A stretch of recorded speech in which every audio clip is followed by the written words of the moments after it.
হে মহাজীবন, আরে কাব্য নয়, এবার কঠিন কঠোর গদ্যে আনো।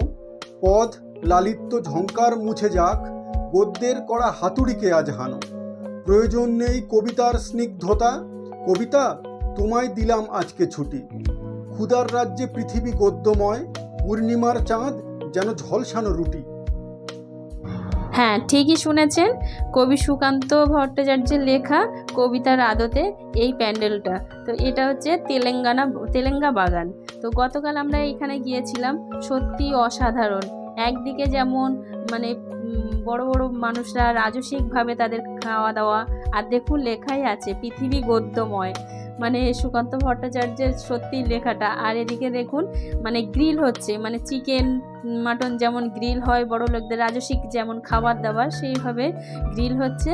আর আরেক দিকে মা বসে আছেন, দেখুন মা একদম সিম্পল, মায়ের সাধারণ মা যেমন বসে থাকে বাচ্চা কাচ্চা নিয়ে, সেইভাবে বসে আছে। আর ওনার ডান সাইডে কি সুন্দরভাবে দেখুন, মানে অবাকভাবে সবাই তাকিয়ে আছে। আর এখানে শিব ঠাকুর নিজেও ভিখারি, হাত পেতে মায়ের কাছে হাত পেতে বসে আছে।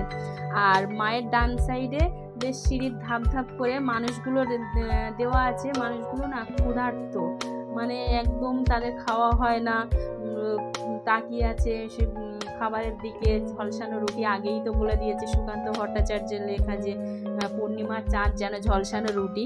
তারা যেন পূর্ণিমার চাঁদটাকেও ঝলসানো রুটির মতো দেখছে, সেই খাওয়ার জন্য, সেই মানে সেটা পাওয়ার জন্য, নিজের ক্ষুধাটা নিবারণ করানোর জন্য।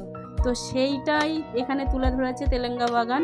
খুব সুন্দর করেছে, একবার হলেও দেখে আসবেন। দেখুন মানুষগুলোকে কিভাবে তৈরি করেছে, মায়ের দিকে তাকিয়ে আছে আর খাবারের দিকে তাকিয়ে আছে, খুব সুন্দর লাগছে।